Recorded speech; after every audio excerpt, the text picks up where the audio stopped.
Last time on Wanderlust. So you look at your food rations, you look at the trip ahead of you, and you start heading off. And way off to your east, you see another fire light. Hi, I come in peace. It feels, I am sure wandering up to your campsite is dangerous. Please don't shoot me right away. Estelle, you have like a sense for when something's about to jump you, right? And you get that like split second, I'm about to be jumped, and you turn around and see Maul popping out of a bush, throwing a knife. Do you guys know who she is? She killed people, she's gonna kill me, and you're just gonna stand there for what? Are you talking about Maul? She's kind of with us. Maul, is there a reason we're killing him? He cut my arm off, he needs to die. What? You have 2 arms! One of them's not original, he cut my arm off, he needs to die. Estelle, looks back at the rest of them. Look, unless he actively tries to kill us... He's going to. He deserves a chance like the rest of us do to try to fix what happened. You know what's gonna happen, Estelle. He's gonna come back and he's gonna try to kill Maul. Because you know what the quest is. You become predator or you become prey. And if we let him walk off with his weapons, he's gonna come back and he's gonna kill us. How do we even know we're at the part of the trial yet? Here's a knife. You better get running because I don't know how long we can hold Maul back. And you can just see this person sort of walking as, all the way at the edge of your eyesight towards you, slowly getting closer and closer and closer. Hello out there! It is good to see all of you friends! I feel that we're on the same quest, off to kill wolves! We are! Well, you don't look like wolves to me. May we walk for a spell? So as you approach that pile of rocks and it grows into more detail, it is mostly just these big stones leading out, right on the edge of this frozen lake. And there's a massive skull on the top, like a wolf's head with massive antlers coming out of it. There's a pool of blood overflowing down the rock and staining the snow around this lake blood red.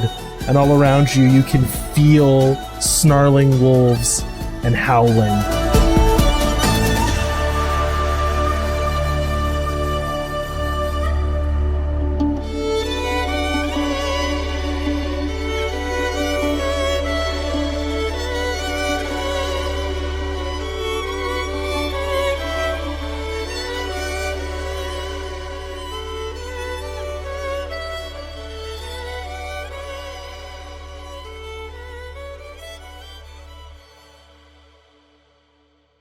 All of you are standing around a pile of stones by a frozen lake. The top of this pile of ice and snow-covered stones, there is a skull of a wolf with a huge rack of antlers on it.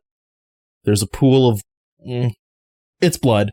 Blood bubbling out of the top of the rocks, pouring through the teeth and the eyes and the nose of the skull, running down the rocks, staining the lake red.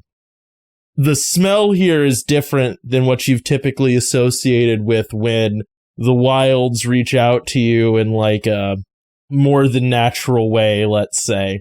You can smell that metallic blood scent. You can smell death and fear almost. It's a almost ingrained anxiety that comes from smelling what you would smell as you are getting eaten by a predator. That's what is prevailing right now. What do you all do? I turn off Audacity and go to bed. I think Juliet's gonna get out her rope and her knife, just to be prepared, You mentioned last time that there's howling too, right? We're hearing oh yeah wolves. Can we do a notice check to see if there's anything else, the provenance of this pool of blood? You definitely can, yeah. Yeah, I think Estelle's probably looking around to see if we can find the wolf who who talked to us. Mm-hmm. 3? +3. Wow, so samesies for both of you. You do not notice the wolf, and the howling seems like it's almost coming from the rocks. It doesn't seem to have a fixed location. Okay. Can I try to see how Hector's feeling? Do you just want to ask Hector how he's feeling, or do you want to, like, try to intuit? Insight check. Oh, yes. 1. My thought is she's looking to see if he's, like, tensing up or grabbing his weapons or... So Hector seems at ease, if a little confused. So, where are the wolves we're supposed to fight? Who are you asking that to? Sorry. Anyone who wants to respond. Hector, have you run across a marker like this in your travels? I never have, but that does not mean that it is not something worth challenging myself to. And he just starts trying to climb up the side of the rock. Like the slippery blood-slicked rocks? Yeah, he does not seem to mind the blood. So we're like by the rocks. It's not, I thought it was like across the lake. No. Oh, okay.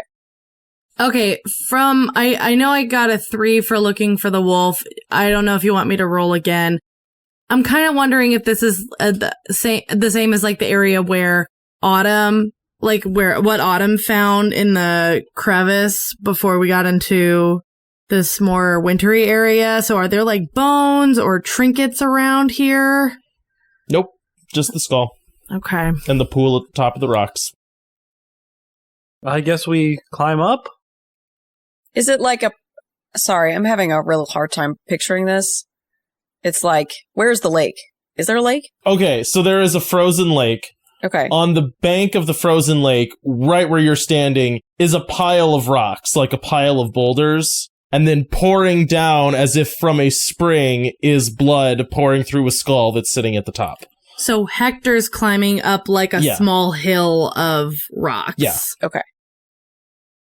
You know, maybe we'll get lucky and it's just that we have to get to the top of the rocks.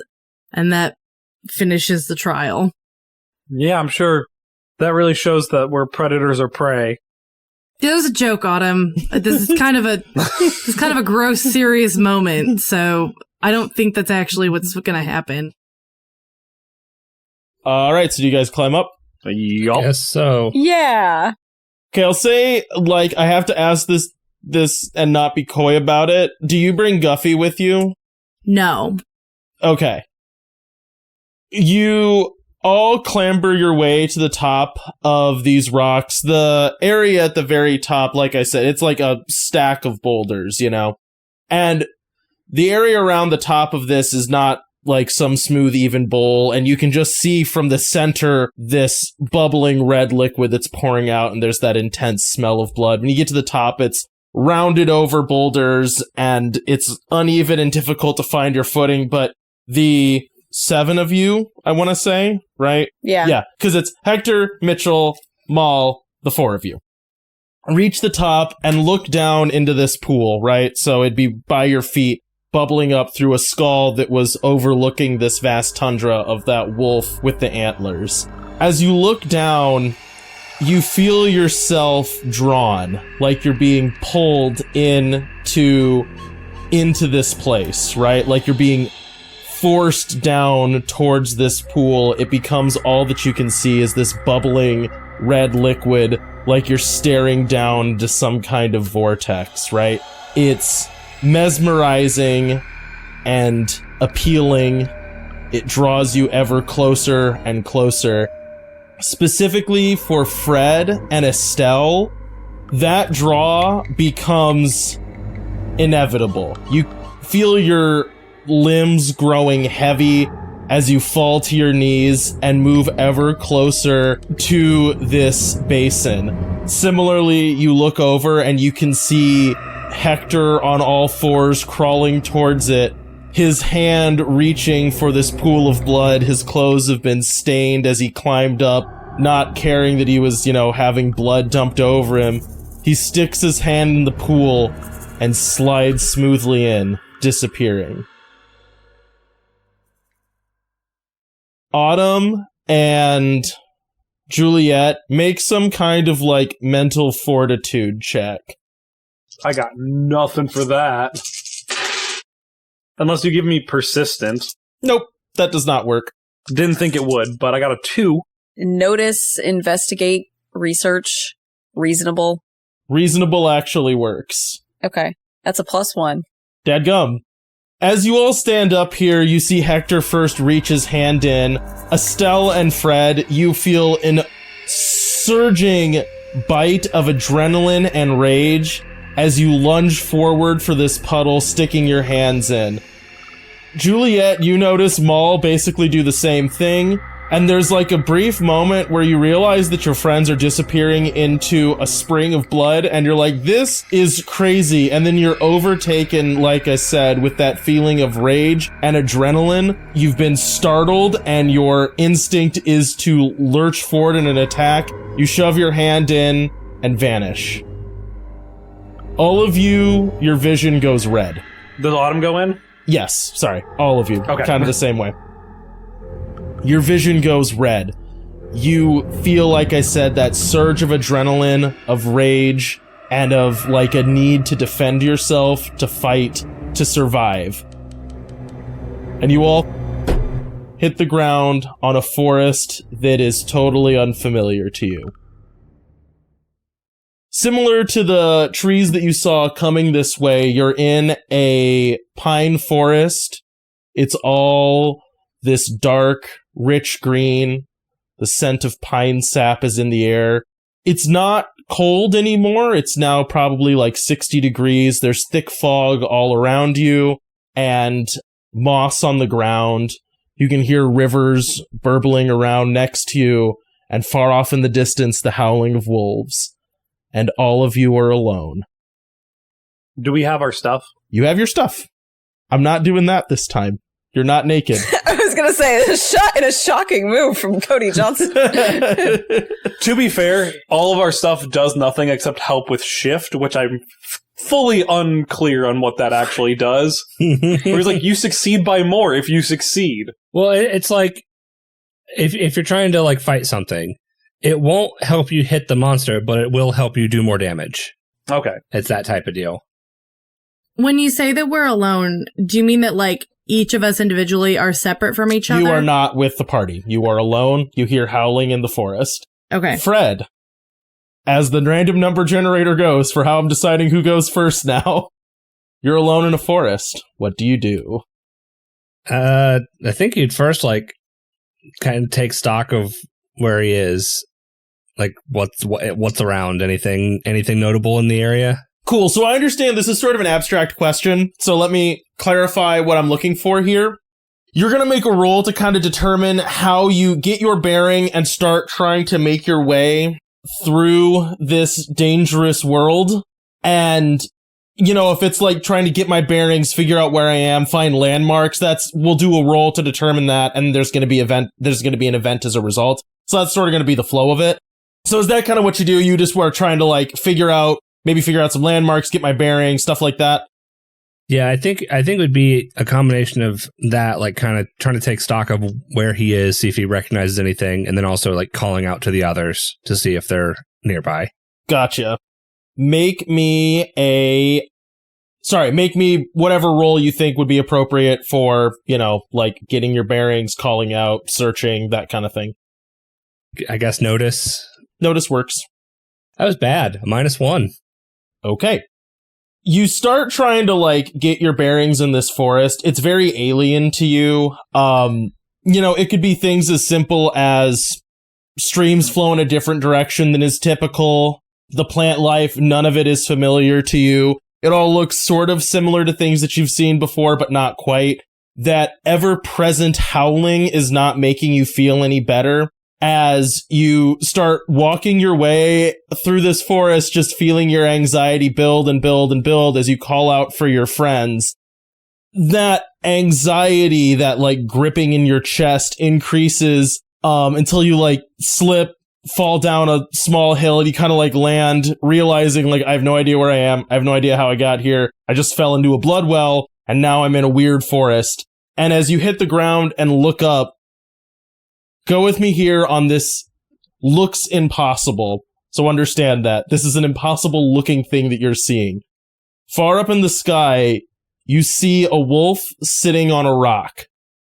Looks like a normal wolf, but massive, with a huge rack of antlers. It's staring down at you as if that rock moves with you and it is always watching you. Does that kind of make sense? This is like superimposed into your reality that there is a wolf in the sky. You know what I mean? Imagine it's on your HUD. That's a good way to think about it. It's following you. Okay. The wolf looks down and goes, I see you have found my test. Take a life and you may leave, or be the life that is taken. That wolf howls, and then you look across the forest, right?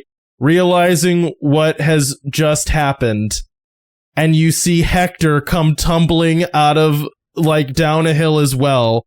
He has an axe in his hand and a sword in the other, and he looks at you, his eyes full of a joyous fury as he starts stalking closer to you, one step at a time.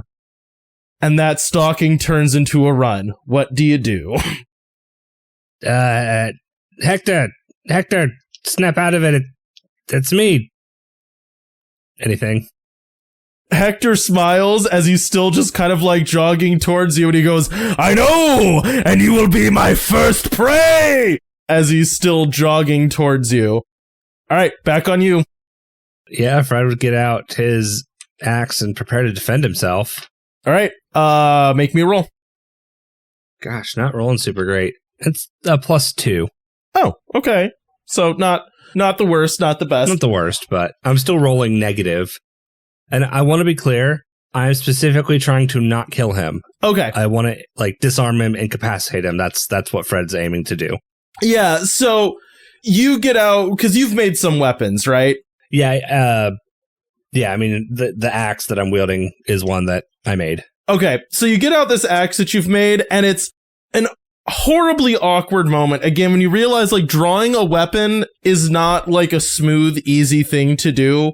Like, I don't imagine that you have your axe on like a quick draw sheath, you know? So it's like, I can put down the backpack, dig around, get out my axe, as this massive man is lumbering towards you who seems... Well, no, it's, I imagine Fred has like a tool belt with a lot of his blacksmith tools. Okay, cool. So you pull it off your belt, you know, and this giant man is lumbering towards you, and it's like, again, it's this weird slow motion thing of realizing this is inevitable as he swings both of his weapons at you, and you manage to like turn the axe blow as he just comes in with his sword hand and punches you in the face, driving you to the ground. I'll keep track of your physical strain, by the way, as I go here. I'm assuming you're going to want to take the physical stress as possible, yeah? Before you take... Yeah, oh, yeah. Yeah, how much am I taking? So you're taking 2 from that punch to the face. Okay. As you kind of like reel backwards, he stands over you and goes, defend yourself! You realize what the challenge is. It's time to kill or be killed. Surely you knew this as we traveled together. As his like rain of blows is just continuing to slam down on your axe. So he's like standing over top of me then. Mm-hmm. I think Fred is going to try to hit him in the knee. Okay. That is much better. That is a 5. Dadgum. So are you still trying to be like fairly non-lethal with this? Yes. Okay. So he's slamming attack after attack after attack on you, and you're like basically just using your axe to try to just keep him from hitting you. This isn't particularly difficult as he doesn't seem concerned with like changing up his blows to try to hit you differently or get around your defenses. He's just basically going to hit you until you get tired. And you realize, yeah, I mean, he's stabbing me, but I can always just kick him straight in the kneecap. So you deliver a pretty firm kick to his knee, and it like flops him to the ground as he rolls over and looks up at you and just goes, coward. Kill me if you're going to kill me. But I don't want to kill you. Then you wish to die here. I don't see why both of us... I don't see why we had to kill each other. Did you hear the wolf? Kill or be killed. I did hear it, and I don't believe it. I don't think that that's the only way out of here. He looks at you and goes, what could you possibly mean? Now the question is, what does Fred possibly mean? I will say, you can lie to him. I'm thinking maybe we could, instead of fighting each other, we could team up together and then fight whatever thing is trying to pit us together, or pit us against each other. Make me a roll. Well, I was going to ask whether you think this is more of a deceit or a rapport, but they're the same number, so it doesn't really matter. I would say it's kind of both. So I get a +6 then. Yeah, sure. That's how that works. Really? That's not how that works at all, is it? No. No. I was going to say, I was like, I'll take it if you're actually giving it to me, but I didn't think that's how it worked. Dang. Okay. Well, that's a 7. I rolled +4 on my dice. Wow. You see him look at you and kind of size you up and go, that is a rather nice axe. And he looks at you again and goes, creatures do hunt in packs, and nothing was specifically stated that does not allow us to kill together. Fine. For the time being, I will allow this idea. But I will say the first kill must go to me. And he reaches down, picks you up, and sets you on your feet and goes, come along, friend, we will find much to be killed. And goes, like, tearing off through the forest. All right. I follow him, I guess.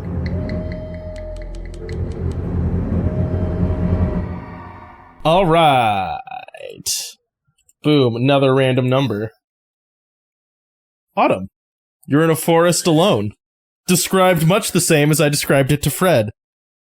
So we're in the same forest then. Clues. Can I scale a tree? Yes, you can. Make me a scale a tree and look around roll. Oh, the +3. Oh, nice. You find a very, long tree that has easy to grab branches. You scurry up and look up at a sky that is at once starry but also not poorly lit. Like it's just this prevailing gloom over a dim forest. And high up in the sky, you see a wolf sitting on a rock. It's massive, with antlers, and it looks at you and goes, I see you have found my test. Kill or be killed, predator or prey. Which are you, Autumn? I see that you are strong, but are you lethal? How high is high in the sky? I'm gonna try to think about the right... I think you need to embrace a degree of weirdness here. It's above you in the sky. No, that's fine. Like, there's a reason I'm asking. I'm not trying to be like... Why are you asking? Yeah. Is it jumpable range? That Autumn could jump from a tree and try to grab onto the rock? No, it's just like a vision. No, I do not hate this question at all. Let me maybe put it to you this way. We're in a weird place, and you have to kind of go for what you're going to go for and deal with the consequences of it. I will say, if you were about to absolutely commit suicide by jumping out of a tree and falling 50 feet to a forest floor, I would tell you that's what you're doing. That's not what you're doing. Yeah, I'm going to try to jump up and kill that wolf. Okay. Like, that seems like the logical explanation. Or not explanation, or course of action. Yep, make me a roll. I don't like this. Come on. Come on. I'm gonna use a reroll. Because fate points are meant to be spent, right? That's worse. Oh no. +3. Okay. You leap up in the air towards this rock in the sky, and you have that moment of doubt. Like, am I jumping straight up in the air into the sky at a magic wolf? Yeah, you know what? Whatever. This is all weird. I'm going for it. And as you think to yourself, definitely this is nothing, your hand hits rock.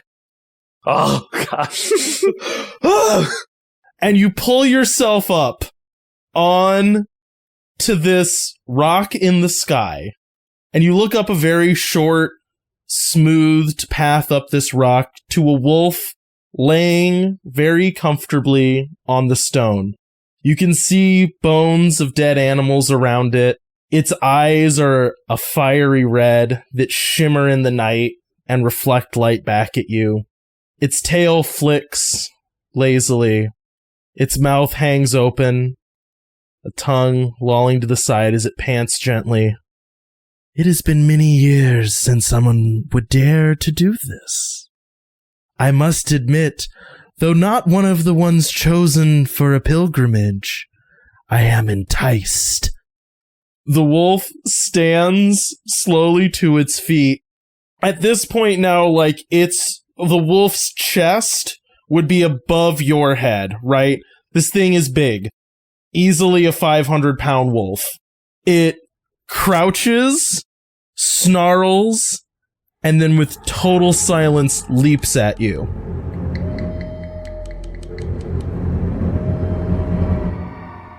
And we're gonna cut over to Estelle.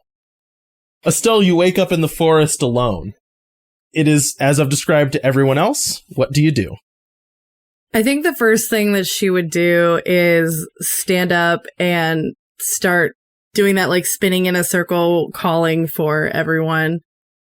So, no response. What do you do after that? She's going to get a better bearing of her surroundings, which I assume means she looks up at some point and sees something up there. Okay. Make me a roll, like a notice roll. Danger sense or inquisitive? Let's go with inquisitive in this case. The real danger are the friends we met along the way. -1. Cool. You start walking through the forest. You feel that pressing loneliness, and you're reminded of how efficient you have become being by yourself.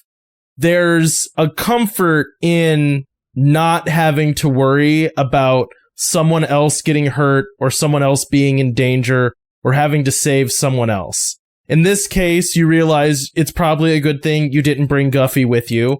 It's probably a good thing as far as you don't know anyone who's here. Maybe this is a trial better faced by yourself.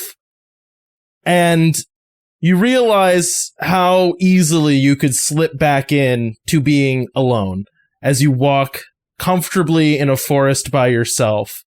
You come into a clearing. The fog is a little bit thinner here. There's a small pool of water. You come over a hill, look down onto this beautiful little vista, and the only thing marring it is a giant wolf with antlers and fiery reflective eyes staring up at you from this pool. In the wolf's mouth, you see, let's go with a small wounded deer. Obviously, wolves can't talk. It just stares at you. And in your head, you hear that same voice. Estelle, I must admit this is disappointing for me. I have no confusion in my mind about what you are. You save life. You protect life. That seems to me to be weak. I don't believe you have what it takes to beat my test. I don't believe you ever will, and I don't believe you can. I think you're doomed to wander these woods forever, prey. And the wolf drops the wounded deer by the pool of water. Kill this deer and you can leave. And the wolf backs away slowly. And as it does, it says, but think, you have a dog alone in the woods, a son left alone in a town, a lover lost, and all you have to do is kill something that doesn't deserve to die. As the wolf backs away into the gloom, and you're left alone with like a whining deer, you can tell it's like favoring a leg, and in your head immediately you know all the things you could do to help it. Cody sipping coffee after all of that just is the, like, cherry on top for people who can't see.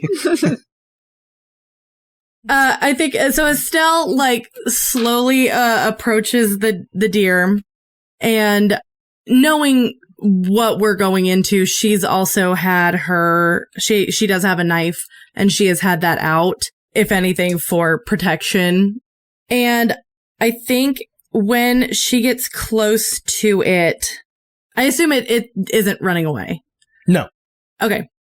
She like helps it to the ground, and with her knife, I'm gonna say, based on her knowledge, she knows what the swiftest, most painless version of giving it almost like a mercy killing that she is able to do without all of her medical equipment. So she does that, and as she does that, she like places her hand over its lungs to feel it breathe its last, and says, "I'm really sorry that you had to be a part of this, but I know Kataris will take care of you."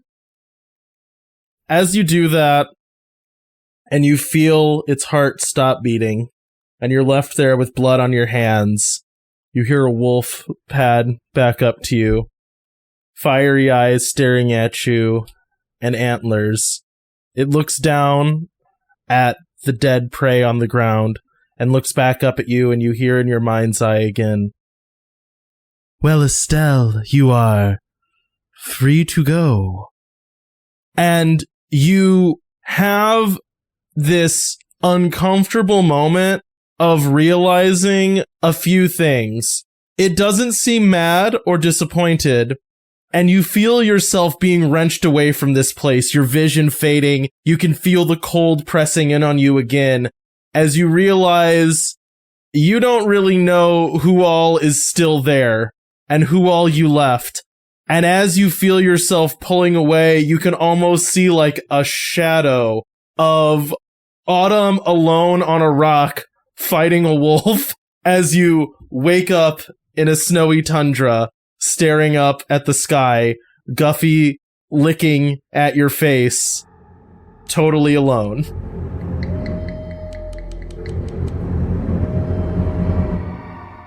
We kick over finally to Juliet, who is alone in a forest. So I think after coming through the blood well, feeling all of that adrenaline, like, takes her back to when she killed the wolf prior. And so she's like still like in that mode of like, oh, it's happening again. Like, I'm going to need to do this again.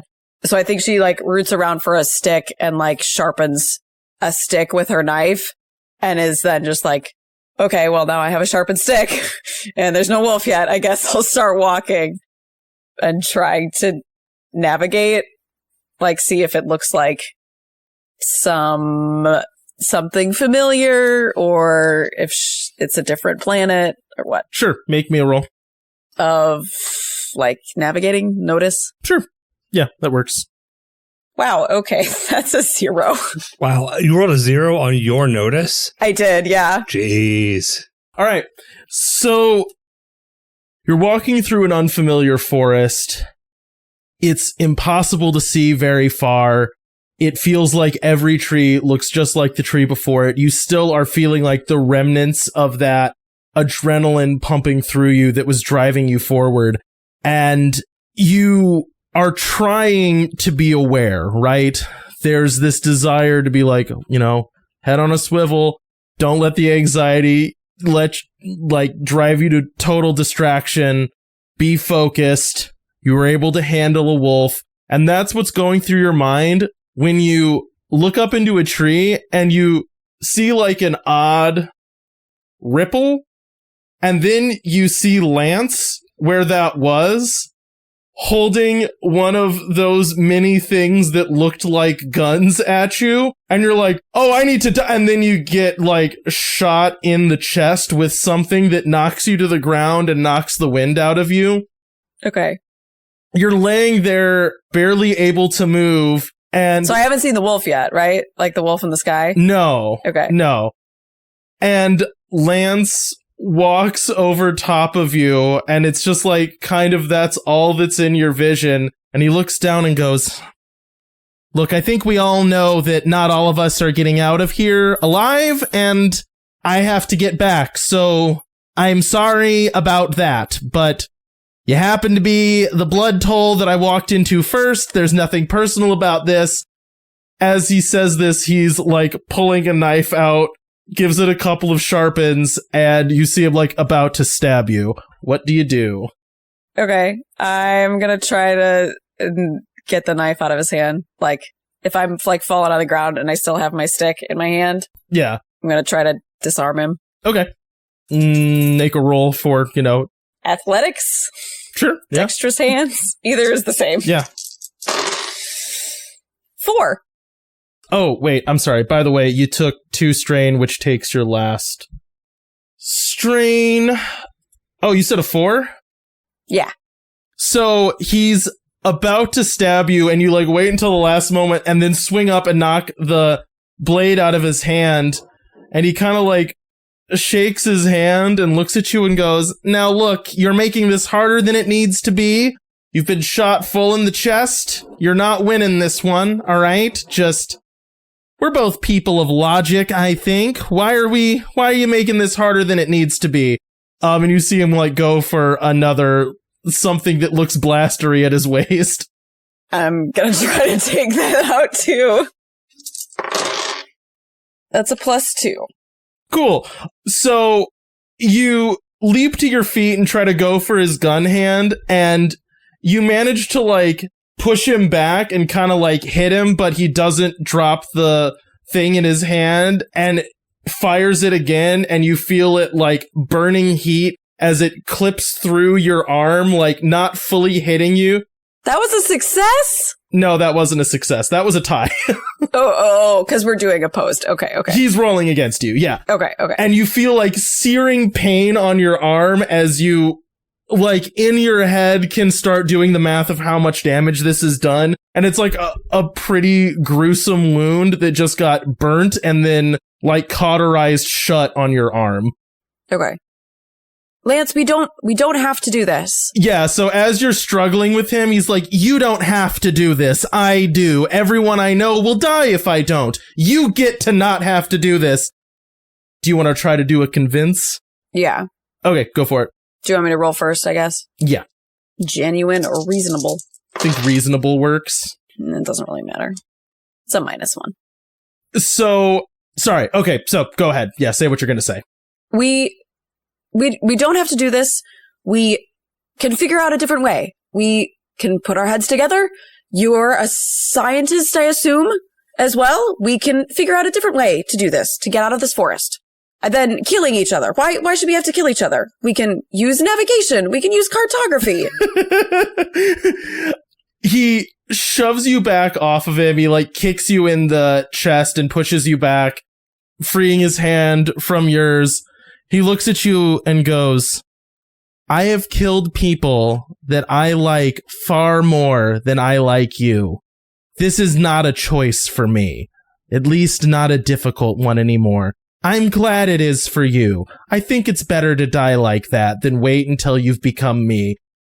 And he starts firing at you again as you like dodge to the side. Okay. Now we're back in combat. What do you do? Okay. Is it kind of dark in here? Sorta, yeah. Okay. Juliet is going to take off running. With the intent of trying to lose line of sight with him, hide, and then ambush him. Oh, okay. Make a roll. Yeah, for that. Athletics, I guess. Sure. +2. All right. You dodge off into the forest, and you can hear him shouting behind you, this is just delaying the inevitable, Juliet, as you can hear and feel these, like, searing bolts of fire flying over your head, hitting trees next to you as you manage to, like, crouch your way into, like, a little rooty overhang of a tree and wait as you hear footsteps creeping past you, and you just see his legs like walking past this little rooty alcove that you found yourself in. One of us is dying. And I'm really not thinking it's gonna be me, Juliet. As far as I can tell, you have a pointed stick. I don't think that your world's quite as advanced as mine, and I was well equipped when I came out here. So, once it gets to the point where he is like crossing over where she's at, she's gonna leap up with her pointed stick and try to follow it up with her knife. But she needs a ranged thing first. Oh, so you're like throwing the stick at him and then gonna try to stab him? Not throwing it, more just like surprising him and sort of pinning him, but that she doesn't have an illusion about this being necessarily the thing that kills him. Does that make sense? Yeah, I see what you mean. Okay. Adds a +1. Oh, shoot, I have to roll. No, you don't. You really don't. Do I get an advantage because I'm hidden, actually? I feel like succeeding on that previous thing should give me an aspect of hidden, which would give me surprise. It does. Of +2? That does. That would I will give you an aspect on that, which would give you a +2. Okay. So it'd be a +3. I could play the game. It's good that you did. So you leap up and you like thrust your stick at him and in like one motion swing your knife in, and you can feel exactly the right place that you hit between his ribs, stabbing him deep in vital organs. You can see the shock on his face as he definitely did not expect this to happen. And I don't know what Juliet would feel in a moment realizing that she has killed someone. So I think like before that happens, she is like, we don't have to be wolves, Lance. This doesn't have to be how this ends. Oh, are you trying to talk to him again? Yeah. Oh, before you stab him? No, after. Oh. I think he's dead. He doesn't die immediately. Oh, yeah, he definitely does. Really? Yeah. Yeah, you can't, like, kind of stab someone if you stab someone successfully. But it's not, like, instantaneous. He has to bleed. Oh, okay, so you're, like, talking to him as you're... Okay, so I'm sorry. What happens here is you stab him in the chest with a very big knife. Yes. He is dying actively. Yes. Oh, okay, and you're saying this to him, right? Yeah. As you say that to his face, as you can, like, see his eyes dimming and going out of focus, the last thing you see is Sheriff Mitchell coming over, like, the hill down towards both of you, a shocked look on his face, and the last thing you hear is his blaster going off in his hand, and then you feel that your own vision dimming as you feel the cold pressing in on you again, and the forest leaving you, as you awake on the top of the stone pile, you know, that you guys had all started on.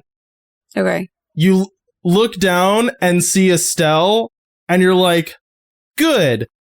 I made it back, so did Estelle. Then you feel your legs go out from under you as you topple off of this stone pile, and you look down and see, like, a horrible smoking wound in your chest where he had shot you at point-blank range. Okay.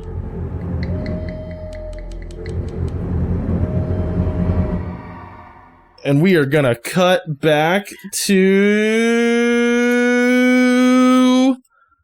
Who do we have left? Good lord. Fred and Autumn. So real quick, before we do that, there was a point, Cody, where I think you were describing what Juliet was doing, and you used the words, "you're walking in the woods." And it was so hard for me to follow up with that with, "There's no one around and your phone is dead." Out of the corner of your eye, you spot him. Actual cannibal Shia LaBeouf. You know, I didn't say anything because I knew Cody wasn't going to give me a chance to, like, run up to Juliet, but I'm like... I'm watching Mandy on camera trying to run to Juliet. Fred, You're with Hector creeping through the woods. I will say you had that conversation briefly where the wolf spoke to you. You can see it high up in the sky on its rocks. And as you're walking, Hector is sort of just expounding on all of the things he is planning on killing. And then it's sort of odd to look up into the sky at what you would assume is a vision, and you just see Autumn leap towards the rock, land on it, climb her way up, stare at a massive wolf in the sky, and then just start fighting a massive wolf in the sky. That's what Fred sees. What does Fred do? To be honest, I'm not that surprised. That's totally in character for Autumn. Hector looks at you and goes, "What you're telling me is your friend frequently leaps into the sky and fights gods?" I mean, she usually just jumps to the most dangerous thing around and fights her way through it. He looks at you and looks back up into the sky and goes, "Do not take this the wrong way. Your axe is very nice. I'm surprised I did not cleave it in two." Hey, I made this thing myself. That's why it didn't break when you hit it. It's good craftsmanship. You make axes? I know all kinds of other stuff. I'm a blacksmith. You feel a massive hand hit you on the shoulder. "We are going to be friends forever. You will forge me many axes, but first, how do I become friends with your friend?" Well, at the moment, she's pretty upset about what's happening back in our town. So I think right now the best thing would be to help her, to help us get through this trial, not kill each other, and fix what's happening in our town. He looks at you and goes, "I don't know what's happening in your town. And I won't kill you unless she tells me to, because whoever's willing to jump and fight a wolf god can be the leader of our hunting party." And then he just kind of looks up into the sky and goes, "Do we just jump, I guess?" I don't know if I can jump that high, but I mean, we can try. I don't know if the rules are the same here or what. Let me put it this way. Fred, you can decide how you want to try to get up there, and it will matter, but the answer is not going to be no. Does that make sense? Right. So I'm trying to picture this in my head. Is it just in the middle of the sky? Yeah, wherever you look, it is. It's following you. I mean, how high up do I imagine this is? Again, Zach asked the same question. Nebulously above you. Zach was able to jump to it by trying to. This does not work in real world logic anymore. There isn't a height difficulty. There's an effort threshold. Does that make sense? I need that on a t-shirt. There isn't a specific height. There's an effort threshold. That sums up every way that I measure distance. How far away is it? Pretty hard. I don't know if pretty hard is it. How big is that wolf? Dangerous. That's how big it is. Quality over quantity. Okay, here's a thought.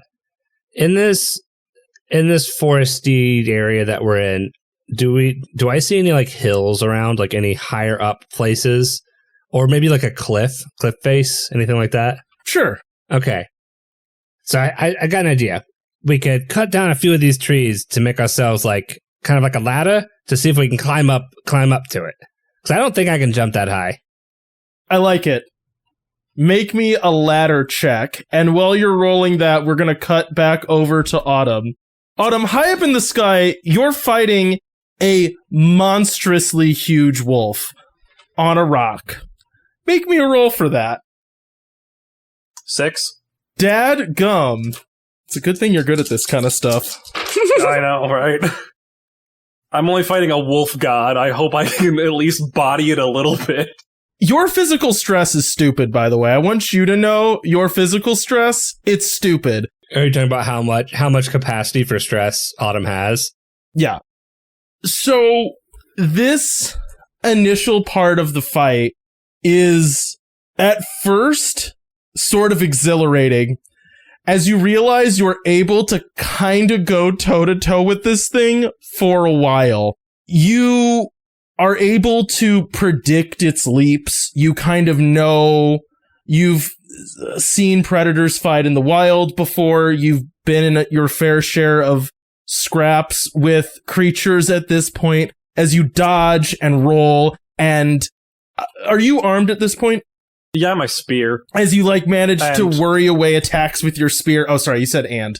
Yeah, and I have a machete, but I don't know if I can wield them both at once unless we're just going straight rule of cool. Well, I guess you can't. Whatever. However you imagine this going, it's not going to be super critical at this point.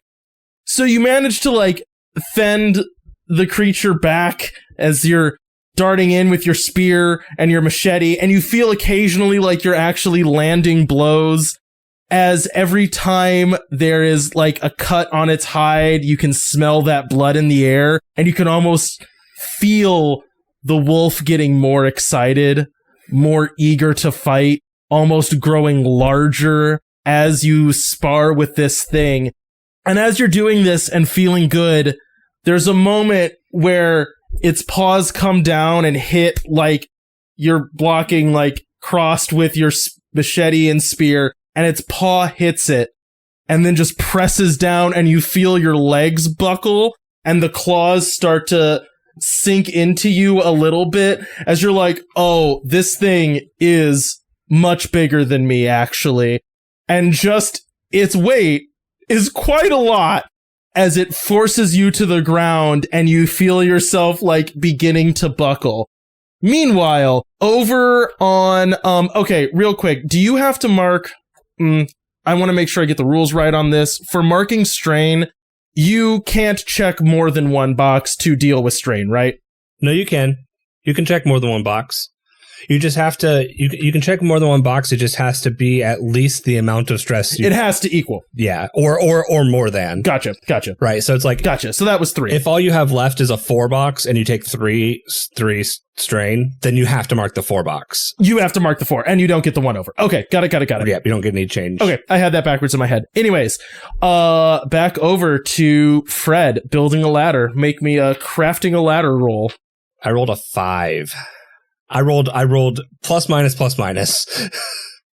So fortunately, you have a very big, strong guy with you who's able to help you cut down some branches. You lash them together quickly with bark as you tip this massive ladder off a cliff, and it dink hits into a rock as you clamber up and come face to face with Autumn having just been pushed to the ground, claws sinking into her shoulder, and a massive wolf standing, staring at all of you.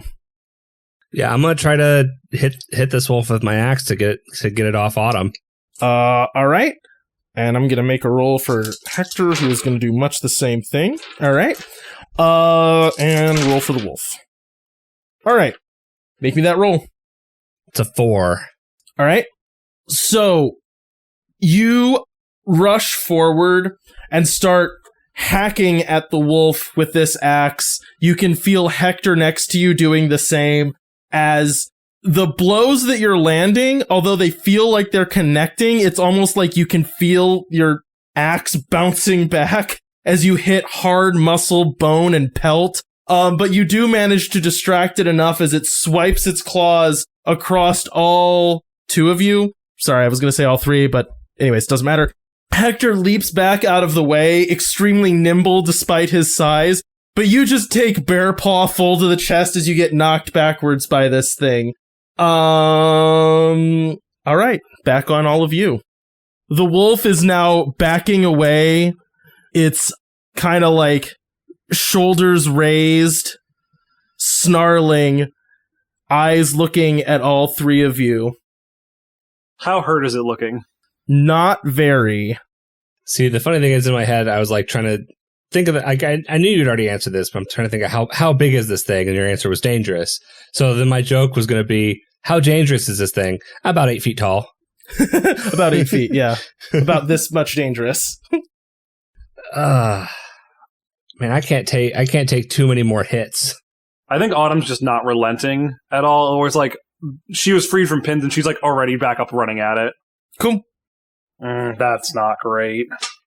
Hey, neither was my roll. I think I re-roll that. I think I used my last fate point to re-roll that.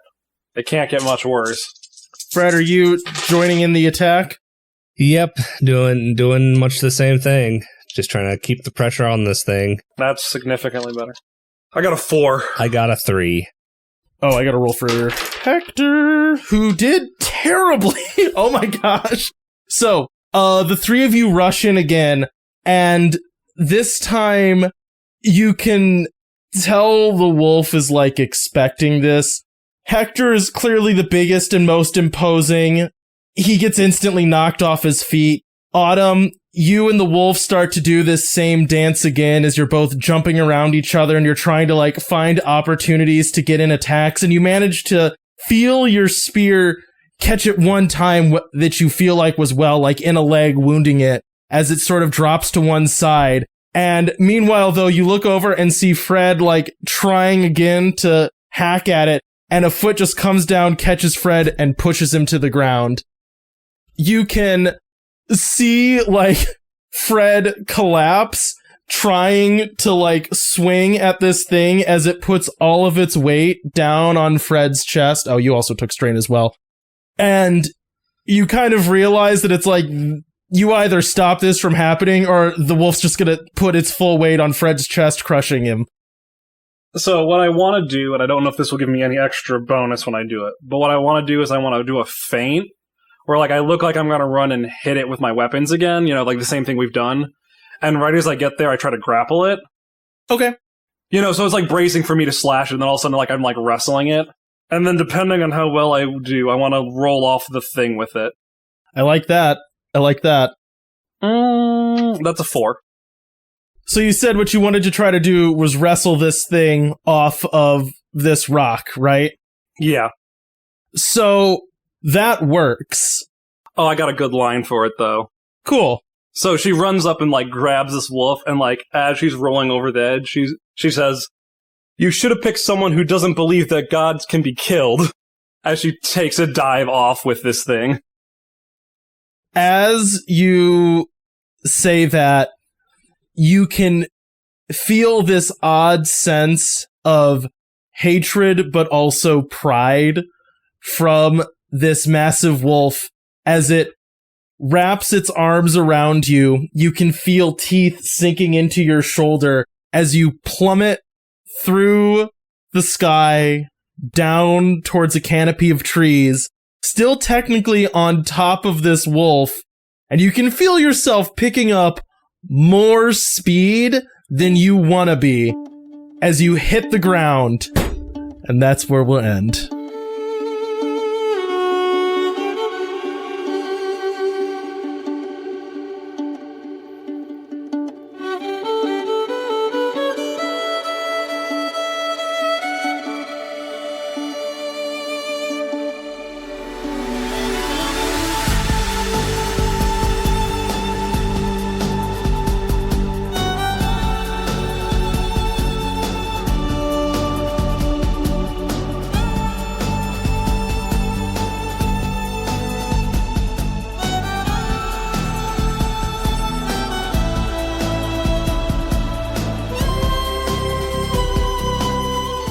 Thanks for listening to this episode of Wanderlust.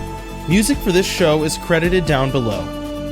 If you like this campaign, you can find more of our shows at the Wandering Gamer website or on Podbean. You can also find us on Twitter, Instagram, Facebook, YouTube, and Twitch. Links in the description. Now bear in mind, in the wilds, some wander to get lost, and some wander to find themselves.